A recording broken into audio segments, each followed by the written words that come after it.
Ladies and gentlemen, seekers of light and secret knowledge wherever you may be, you are listening to Points of Light Radio, the podcast dedicated to taking you past the apron and behind the closed doors of lodges everywhere. And here is your host, Stan Miller. Greetings, brothers and sisters. Shalom. Assalamu alaikum. Adnastana. Pleasure to be back with you here once again on Points of Light Radio. Hope you're enjoying your year with Points of Light Radio. In today's segment of Points of Light Radio, we are going to be studying fraternal history once again, but specifically Odd Fellowship history, and again, specifically the history of the Grand United Order of Oddfellows. We have not covered the Grand United Order of Oddfellows so far this year. And we've covered some of the Independent Order of Oddfellows as well, and the Manchester Unity. Okay, and we've had a number of Oddfellows come by and contribute to some of our topical segments, but we have not, for quite some time, covered the Grand United Order of Oddfellows. But just to give you some history into Odd Fellowship, the Oddfellows are, in fact, one of the older fraternal organizations that are out there. The first known, we say this, Oddfellows Lodge met in South Yorkshire, England, and it dates back to 1730, possibly earlier, as I always say. Now, the American Grand United Order of Oddfellows was formed in 1843, and as I keep saying, there were probably lodges meeting even earlier than that, right? And Oddfellows, the Grand United Order of Oddfellows is what my guest is here to talk about today, and his name is Demetrius Feaster.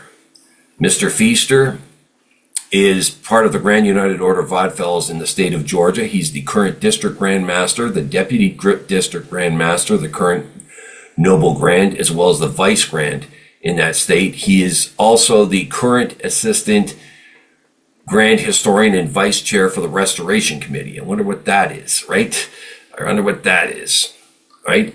And as I said, he's here to discuss the history of the Grand United Order of Oddfellows in his state. So how about we just let him do that? But, as you always hear me ask you, are you still thirsty for knowledge? Are you still searching for the light? Then you just trim your lamp and follow me. Mr. Feaster, welcome to Points of Light Radio. Yes, thank you. Thank you very much. Now, you are with the Grand United Order of Oddfellows in Georgia, I believe it is. So why don't you tell my listeners and viewers about yourself? All right, so I'm actually the current District Grand Master for the Grand United Order of Oddfellows jurisdiction of Georgia. And we're jurisdiction number 18. And we reconstituted the first lodge, which is St. James, 1455, and where I am the Noble Grand. And I'm part of that order. Now, you say one of the things I find interesting is you were the current Assistant Grand Historian. Right. So what are your duties there, and what have you learned, shall we say, about the order and about your lodges down there? So we are retelling the stories. We've come up with our own way. I'm sure that everybody else does it. When you're doing research in reference to looking at fraternities that have such an illustrious background, such as the Oddfellows. So we're telling our narratives. We're doing our research, extensive research. We find a name and we go into it and start looking at it. And then we publish it. We just self-publish it through social media, through tagging people, African American organizations that preserve the history, and then teach that. So that's part of it too. And we're partnershiping with other historical societies that I believe that we're working on. At least what the chairman is actually working on himself. And I'm working on narrative storytelling for it too as well. Not to be too complicated, but that's what I'm doing with the historian aspect of it.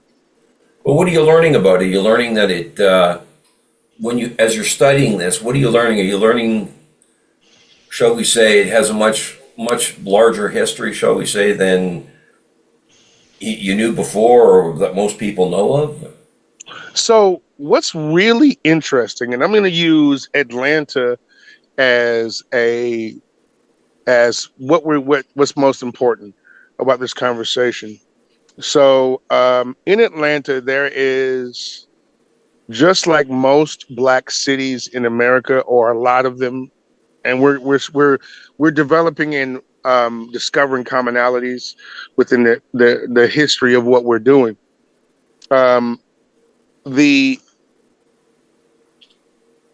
The Oddfellows here in Georgia with Auburn Avenue, they did some really legendary stuff as far as financing, as far as collective economics, and then establishing a wealth that would allow for the people to have something that they can leave for their family. And so getting into that, we start to find some of the earlier millionaires, first Black millionaires in America, first successful entrepreneurs in their field. We can see demonstrated that their effort for collective economics via a fraternal structure worked so well that they were able to build a city street during that time when they started basically building Auburn Avenue. That was the first Black fraternity in Atlanta, which was the Oddfellows. And so even before Prince Hall Freemasonry, there was absolutely. Wow. Okay. Absolutely. Look, it's gonna get more deeper than that too. So, and I'm kind of loosely remembering some of this stuff too, because I've read a lot and I dug my face into it. See, so the Prince Hall Masons came to Atlanta in 1937. Oh. And then the Grand United Order of Oddfellows existed in Atlanta, but they existed in smaller places.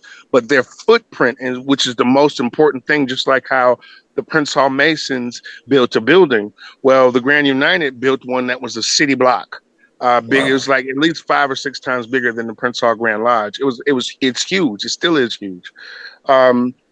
And they moved into the city and started buying properties on Auburn Avenue, not because they wanted to, because they were relegated to. They were only allowed to purchase land within a 1-mile strip.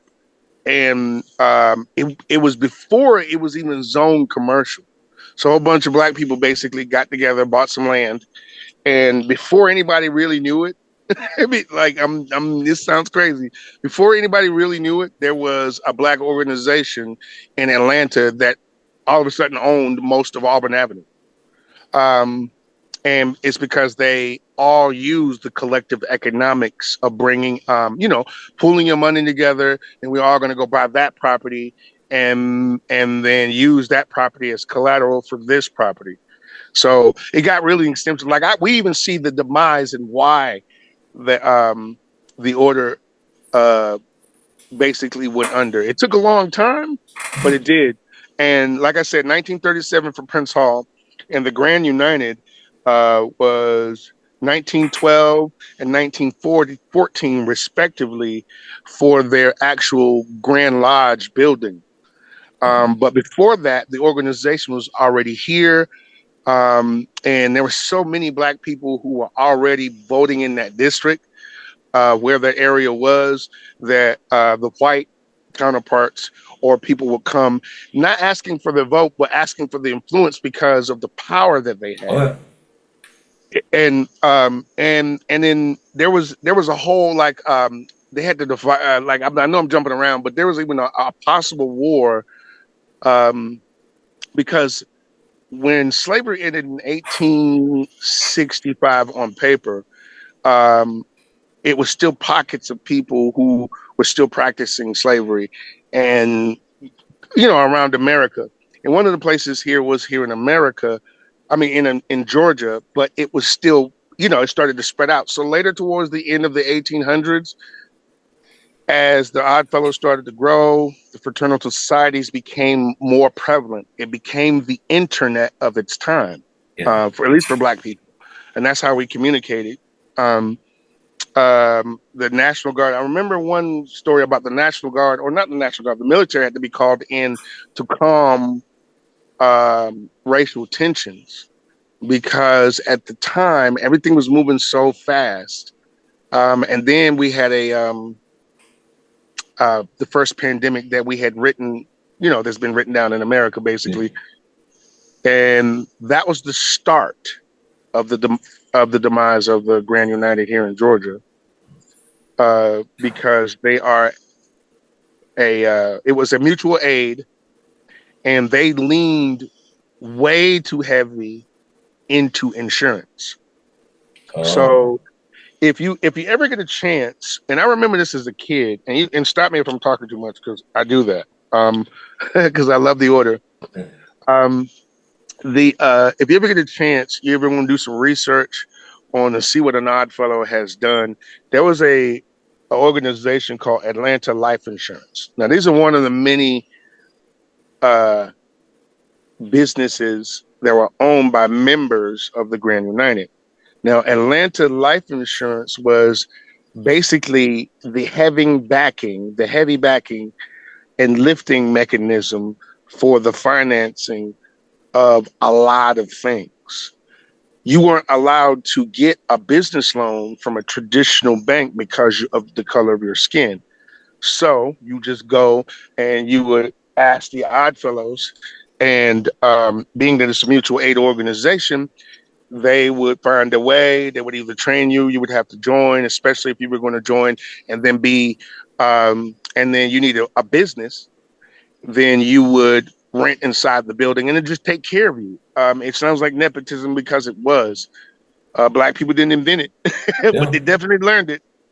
And it was something that was needed at the time, so that they could have. That's how these businesses got funded. We were funding ourselves. But long story short, the overextension of that, of yielding out too much money, and then a pandemic coming along, and then you have whole lodges that are getting sick and dying with the Spanish flu. Like, people are wiped out, being decimated. Because remember now, it's a social organization, so people around about the same age. So if it's 100 of us and we're all like between 30 and 50, but what if it's 20,000 people between the ages of 30 and 50? And then 2,000 people are dying, I don't know, a month or something crazy. And then there was evidence of not being able to pay back death benefits because of the overwhelming amounts of death and the overextension. It sounded to me, this is my personal belief, like they tried to help everyone of color because it was impossible to get a commercial loan, like almost impossible. The only other way you could get a commercial loan during that time is if you looked like a Caucasian. So that was a whole, like when you get into the Grand United, as far as the research, you're going to come across all forms of the different variant colors of the Black man and woman. And you'll see people who are in other organizations, let's say Masonic, and they're in a Prince Hall organization, and you look at them, it's like you would never know in the picture that they are Black people. But just the way that, their past has, and they don't identify it, maybe they did, I don't know, but they were able to obtain. Man, there's so many more stories we've come across. And I don't want to dominate just talking about it. It's a segment all of itself, really, in many ways.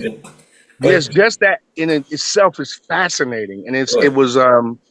it's overwhelming to know that, me being young and getting where I'm at. I'm 52 now, and being a businessman, doing stuff, traveling, and all of that, and then but I don't have somebody actively wanting to do atrocious things to me, and then write about it in paper. Yeah. You know what I mean?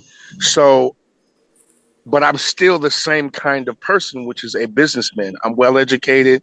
Yeah. I do business. I have a family. These are the same elements that the original Grand United people were, um, when they were creating the Oddfellows here in Georgia. So we also to wrap that part up, the last active lodge I've kind of come across myself. I forget. I think it's like Rising Sun. I forget the name. But that was the last active Oddfellows Lodge from the original era, which was in 1992. Now your home lodge, you sounded like you said your home lodge had gone dormant or something. And Yes. where exactly is it and what's it called?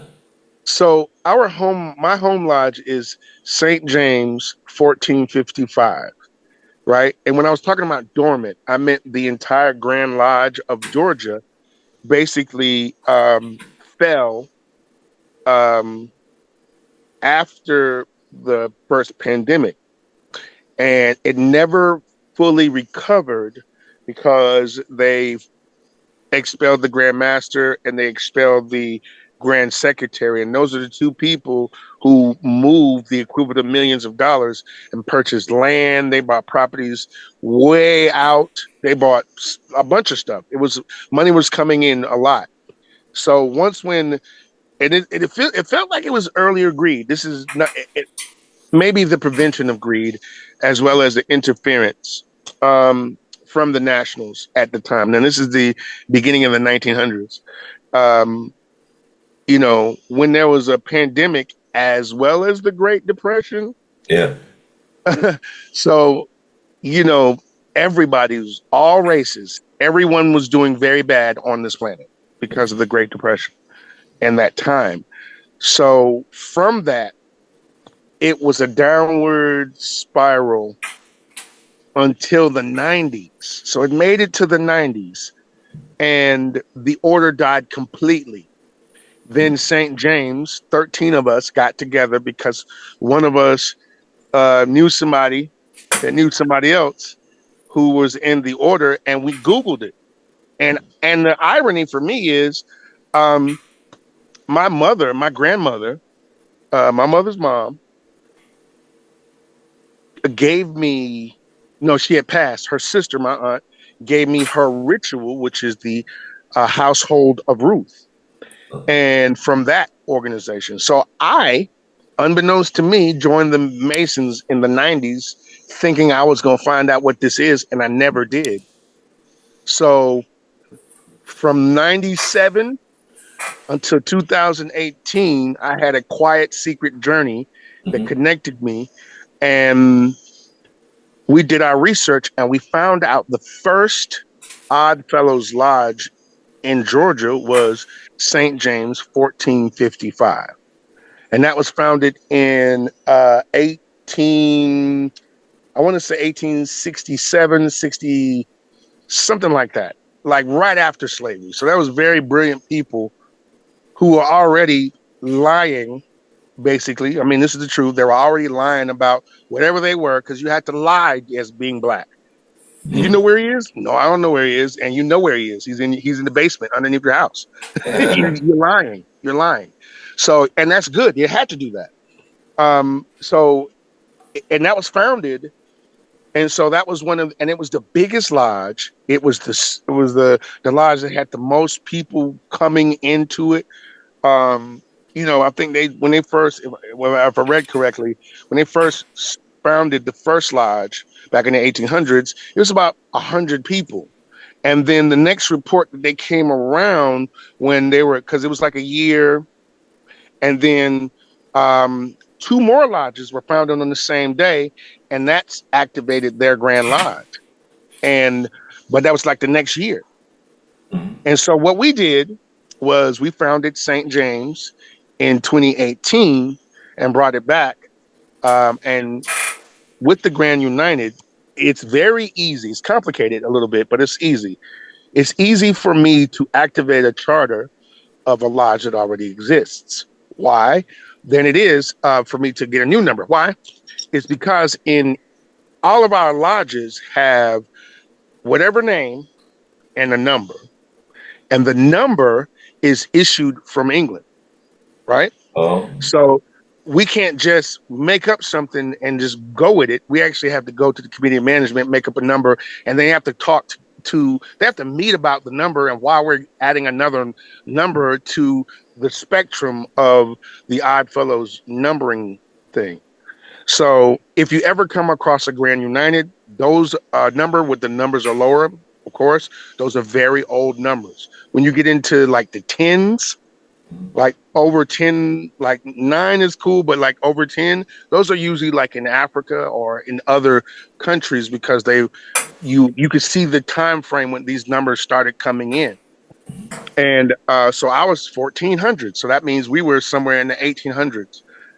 You know, we're 1455. So if you see 14s, 20s, 3000s, 4000s, 5s, those are usually 1800s, very early 1900s, around about that. So that's where we're at. And then and then we formed our Grand Lodge the next year.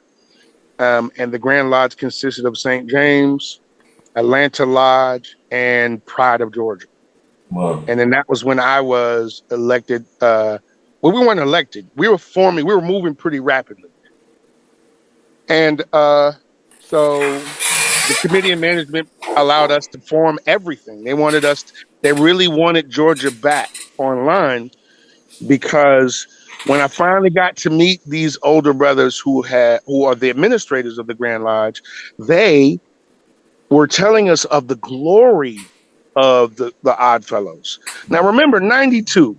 Now, I don't know how you are, but I vividly remember 92. Like, I graduated high school in 92. Wu-Tang Clan came out, one of my favorite rap groups. Like I can remember all of the 92s. Well, these brothers are older than me. So they were adults and they were already doing fraternalism. They were already deep into it. So that means if they were doing that in the 90s, that means there's the 60s, the 70s, and the 80s that these guys who are now in their 70s and 80s and some even 90s who saw the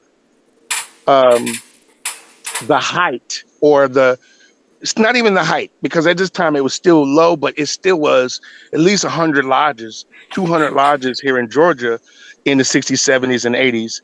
And then towards the end of towards the 80s, it really started to decline because those brothers who were older than them started to pass. Yeah. You know what I mean? So, yeah, but it's very interesting about the Grand United. But, you know, like when we talk about the history of it, I think you'll agree with me. Your study of Grand United Order of Oddfellows history has led you to see that it has a lot in common, though, with some of the other things that I found here on Points of Light Radio, which is like lodges, no matter what fraternal stripe they were part of, were ahead of their time in many ways, providing, like you talk about, mutual aid, be it fellowship, be it entertainment, anything.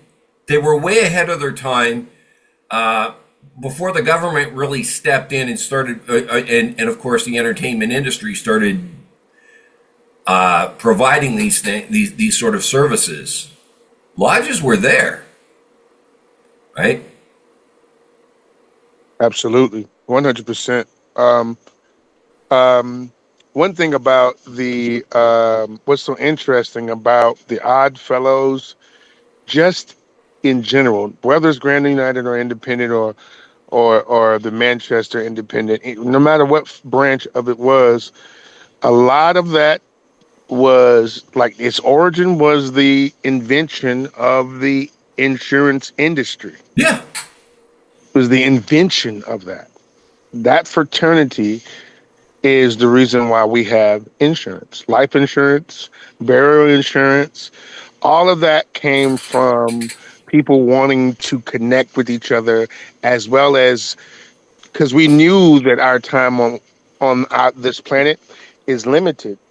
And you also, if you love someone, you're going to know that you're going to die, you're going to pass.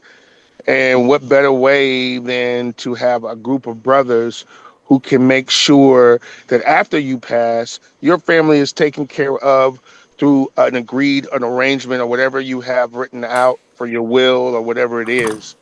So that was important. Um, I think the Grand United is, or just Odd Fellowship in general, is something that is really like it was needed, just like it's needed now.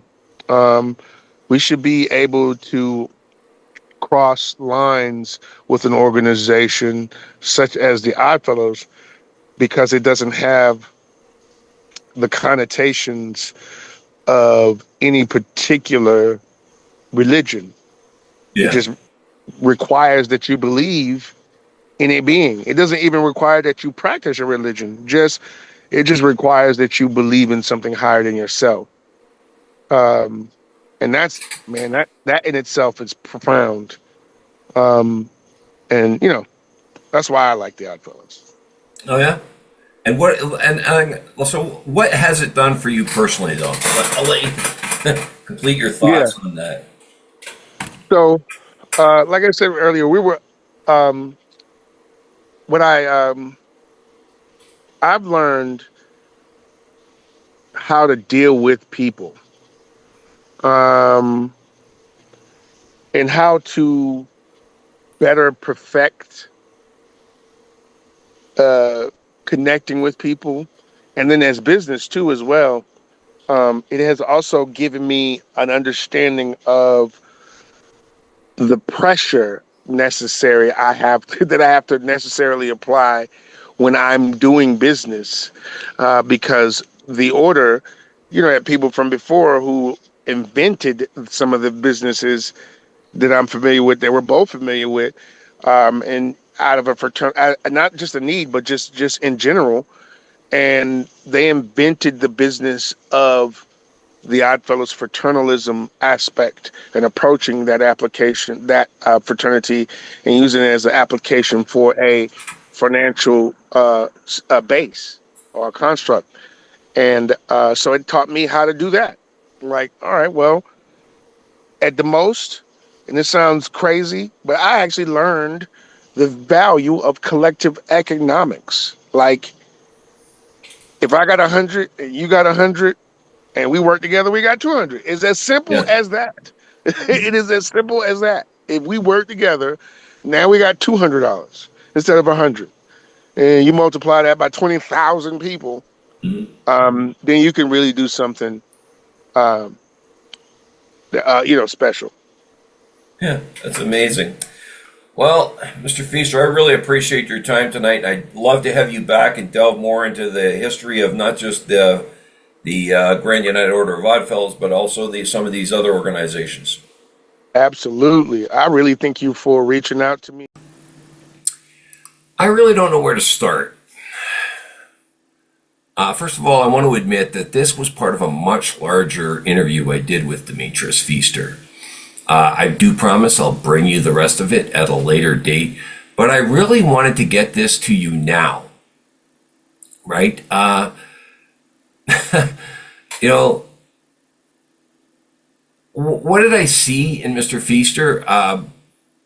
I saw something that was very typical of the other historians you've seen here on Points of Light Radio. He's very passionate about Odd Fellowship. He's very inquisitive and not afraid to challenge accepted historical narratives, on some of these, on his organization. And his goals definitely line up with mine, which is that we need to raise the awareness of these organizations, but also to preserve that history of fraternalism, that rich history. As you heard him and I discuss this, that these organizations were so far ahead of their time in what they were doing for their members. Before government stepped in and started offering, you know, things like public health care and so on, you know, or the insurance industry stepped in and started offering insurance to members, these organizations were there, right? Right? And I will say this, that when it comes to the history of this particular organization, the Grand United Order of Oddfellows has an amazing history. And Mr. Feaster only scratched the surface of it today, right? Many of us join these lodges and we never really seem to do any really research on them, right? But I'm sure my guest today will agree that when members don't research or study the history of these lodges that they join, I think they miss out a great deal of that fraternal experience. I really do, right? And I'll just leave it at that. But before I go, as usual, I want to remind you that this podcast is available on both YouTube and Spreaker. Please share, like, and subscribe when viewing Points of Light Radio on YouTube. I also welcome your comments and input. You can see the link to my PayPal account. You can hit on that link, make a voluntary donation to Points of Light Radio. We will use that to move Points of Light Radio forward. You can see the link to my Facebook page at facebook.com/Points of Light Radio. My Twitter handle is at PO Light Radio. My Bluesky handle is at polightradio.bsky.social. You can see the link to my Spotify channel, as well as my Points of Light Radio store. Brothers and sisters, until we meet again, just step into